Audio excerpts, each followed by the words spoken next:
होगा वहीं रोशन लुटाएगा, किसी चिराग का अपना मकान नहीं होता।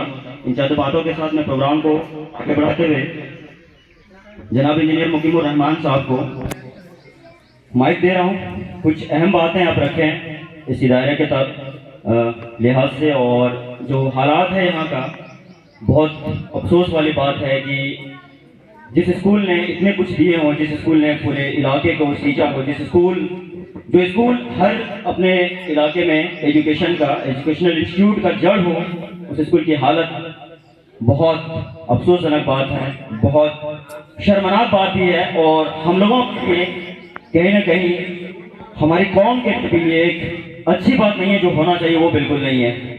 ये वही कौम है जिस कौम ने पूरी दुनिया पे हुकूमत किया था। ये वही कौम है जो कौम भारत में आई 1714 में मोहम्मद बिन कासिम के नाम से। मोहम्मद बिन कासिम उसके बाद एक से एक अलग अलग चीज़ों पे काम किया। किसी ने ये किया, किसी ने वो किया, किसी ने क्या किया, किसी ने क्या नहीं किया। और इस इंडिया पे इतने दिन हम लोगों ने, हमारे जो पूर्वज थे उन लोगों ने इतना ही नहीं बल्कि मुस्लिम हुक्मरानों ने भी बड़े बड़े चीज़ों पे काम किया और एजुकेशन को जहाँ तक ले गया। आज इस दौर में भी 2025 में भी 21वीं सदी में हम जी रहे हैं, हाई टेक्नोलॉजी के बीच में जी रहे हैं, हर सारी सुविधाएं हमारे पास। लेकिन आप जिस प्रेमिसेस में बैठे हुए हैं, आपकी नज़र में कहीं लाइब्रेरी नहीं, एक लाइब्रेरी का भवन नजर नहीं आ रहा होगा। आप जिस प्रेमिसेस में बैठे हैं, हॉस्टल का हालात ठीक नहीं लग रहा होगा। आप जिस प्रेमिसेस में बैठे हैं, बगल की बिल्डिंग के हालात को आप देख लीजिए। ये किसकी कमी है, ये किसकी कोताही है? क्या ये राजनीतिक कोताही है, या हमारी सामाजिक कोताही है, या हम लोगों की कमी है? सोचना होगा इस बात पे अफसोस जताना होगा कि हमारा जो इदारा था, जिससे हम लोग निकले हैं, जिससे हमारे दादा परदादा निकले हैं, वो उसका अस्तित्व धीरे धीरे मिटता जा रहा है। वजह क्या है? वजह बस है बेखबर होना। वजह यह है अपने काम में मशगूल होना। वजह यह है कि हमें केवल अपने बारे में सोचना। वजह केवल यह है हमारा खुद के प्रति सेल्फिश हो जाना। वजह केवल यह है वो जिसके बच्चे पढ़ते हैं वो जाने, हम तो पढ़ के निकल गए, हम तो कामयाब है, हमारे बच्चे तो अपने स्कूल में पढ़ रहे हैं, अच्छे स्कूल में पढ़ रहे हैं, भैया हमको जरूरत ना है, हमारे पास बहुत पैसा हो। वजह इस चीज की है, कमी इस चीज की है, कोताही यहाँ पे दूर इसको करना होगा। जितने भी आए हुए दोस्त हैं, मैं केवल ये कहना चाह रहा हूँ कि हम लोग शुरुआत से ही, अगर झारखंड की बात करूं, बिहार की छोड़ दीजिए, जब से झारखंड बना है तकरीबन 25 साल हो गए। सरकारें आई गई, कभी इसकी सरकार, कभी उसकी सरकार, कभी ये मुख्यमंत्री, कभी वो मुख्यमंत्री, कभी ये विधायक, कभी वो विधायक, कभी ये मंत्री, कभी वो मंत्री। लेकिन आज तक मुझे लग रहा है जो बेसिक कमियां हैं हमारे इलाके में, वो मुझे अभी तक नहीं नजर आ रहा है कि उस पर किसी ने काम किया हो। चुनाव में बड़ी बड़ी बातें होती है, मैनिफेस्टो बनता है, आपको बड़े बड़े भाषण में बोला जाता है ये होना है वो होना है, लेकिन उसके बाद मुझे नहीं दिखता है। मुझे इसके बाद नहीं दिखता है। कहते हैं ना वो कि गरीबों की थाली में पुलाव आ गया है, लगता है चुनाव आ गया है। चुनाव की जो बातें महज यहीं तक मुझे लगता है सिमटी रह जाती है।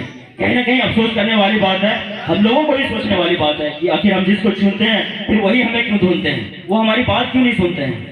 आखिर हमारी बात कौन सुनेगा, कौन सुनेगा? ये वो गाँव है जिस गांव को एजुकेशनल इंस्टीट्यूट को बहुत पहले से जाना जाता है। हमारे दादा परदादा भी यहाँ से पढ़े हुए थे। यहाँ पे एक डिग्री कॉलेज भी है, हॉस्पिटल भी है, लेकिन हालत मुझे वो नहीं दिखती है जो होना चाहिए। बस बिल्डिंगें तैयार है, लेकिन वो सिचुएशन नहीं है, वो ऐसा कंडीशन भी नहीं है जो कि वो सुचारू रूप से, सुचारू ढंग से चल सके।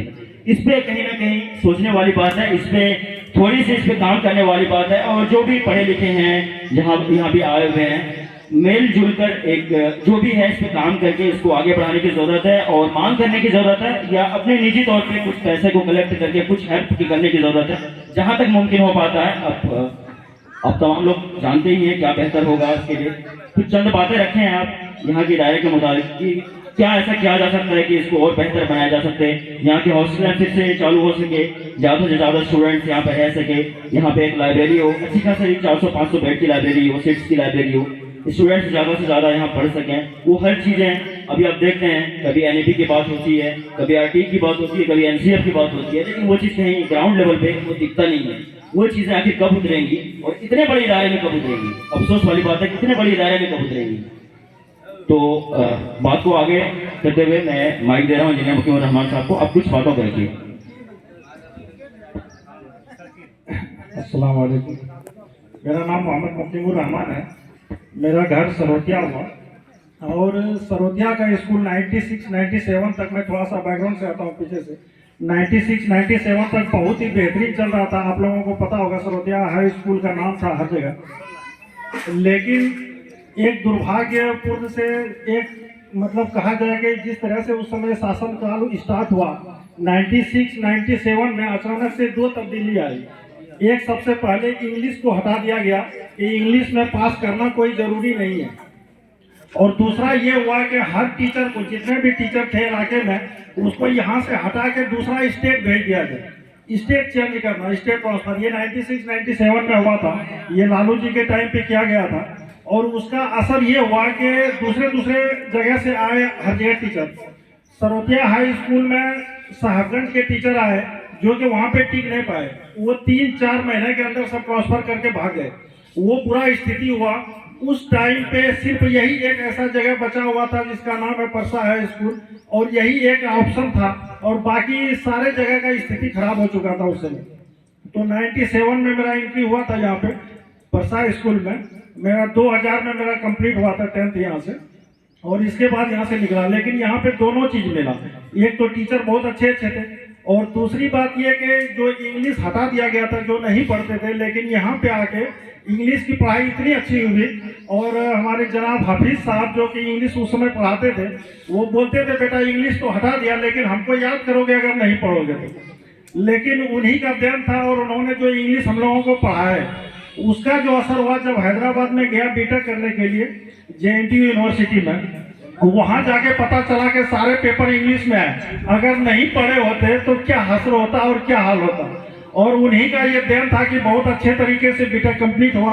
उसके बाद मैं रिसर्च करने के लिए चला गया। रिसर्च में नैनो टेक्नोलॉजी उस समय स्टार्ट में शुरू में आया हुआ था। नैनो टेक्नोलॉजी से रिसर्च किया, और 2010 से कंटिन्यू काम कर रहा हूँ नैनो टेक्नोलॉजी में, जिस समय के स्टार्टिंग हुआ था। और इतना टाइम मैं लगभग 15 साल में लगभग 15 प्रोडक्ट में बनाया हूँ, जो कि न्यू मटेरियल रिसर्च है। और वो सारे के सारे जड़ जो है ये परसा हाई स्कूल है, यहीं से देश हुआ, और यहीं का ये देन है। और जिस तरीके से हम लोगों को मजबूती दिया गया, और जिस तरीके से हम लोग अभी तक काम कर रहे हैं, और अपने काम से खुश होना। मेन चीज़ क्या है कि आप किसी भी फील्ड में हैं, लेकिन आप कितना खुश हैं, समाज के लिए क्या कर रहे हैं, इस दुनिया के लिए क्या कर रहे हैं, हिंदुस्तान को आप क्या दे रहे हैं, ये मेन मुद्दा है। तो जो स्थिति उस टाइम में था, उस समय खपड़े हुआ करता था उस साइड में, उस समय छत नहीं था।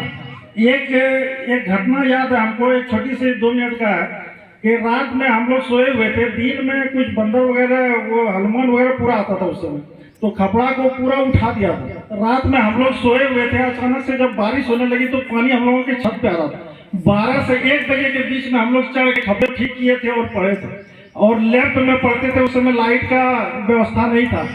तो मेन कहने का ये है, जिसके अंदर जुनून हो कुछ करने का वो कर लेंगे। और उस टाइम में और अभी भी यहाँ पे जितने तादाद में आए हुए हैं, कोई जरूरी नहीं है कि बहुत ज्यादा भीड़ हो तभी काम हो पाएगा। जिसके अंदर जुनून हो तो इतना ही काफी है आगे कुछ करने के लिए। और इसको हम लोगों को मिल के आगे काम करना होगा।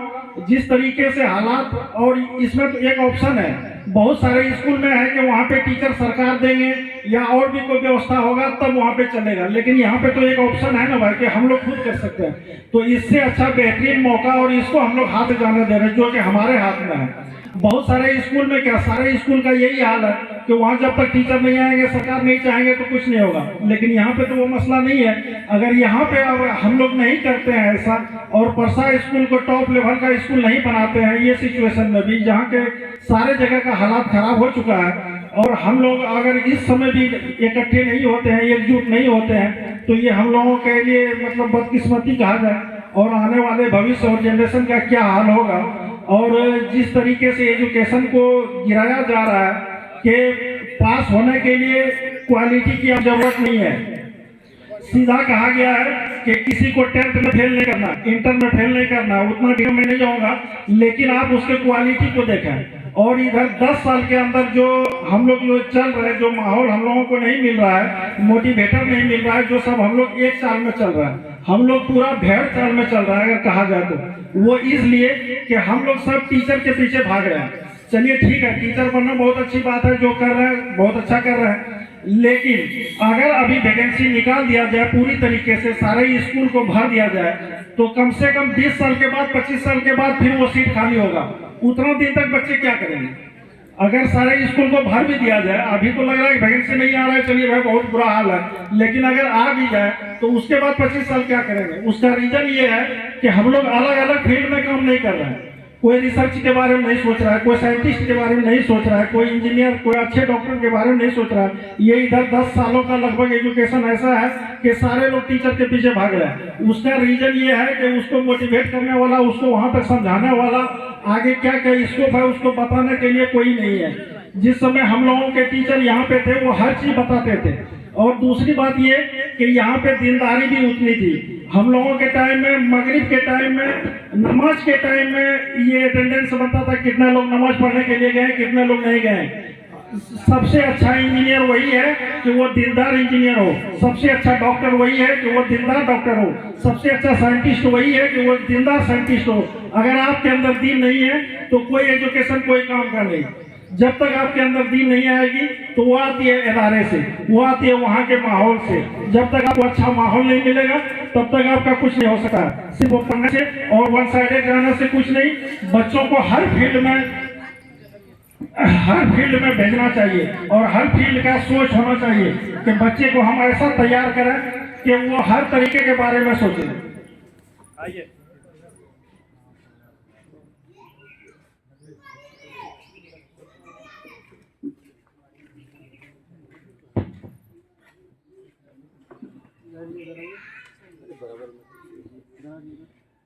एक बार जोरदार ताली से स्वागत कीजिए। ये भी इन्हीं स्कूल के प्रोडक्ट हैं, यहीं से पढ़ी हुई हैं, आप लोग जो नहीं जानते हैं, और यहीं की छात्रा रह चुकी हैं पहले। कुछ देर के बाद में उनसे भी सुनेंगे कब के स्टूडेंट हैं, कब पढ़े हैं, क्या हुए हैं।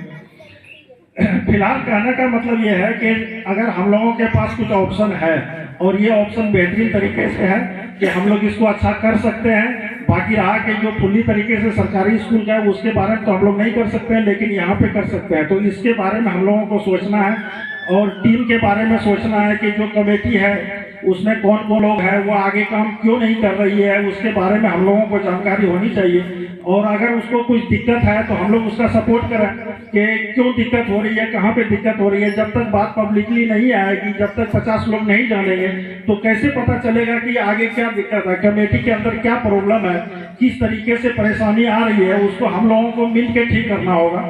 और अगर ये सब इकट्ठे हो जाए और ज़्यादा नहीं, जितने लोग आए हुए हैं यही अगर सोच ले कि हमको करना है तो होगा, 100% होगा, इसमें कोई शक की बात नहीं है। इस इदारे को हमको बनाना है। यही चंद बातों के साथ मैं अपने वार्निंग को विराम देता हूँ। Thank you so much.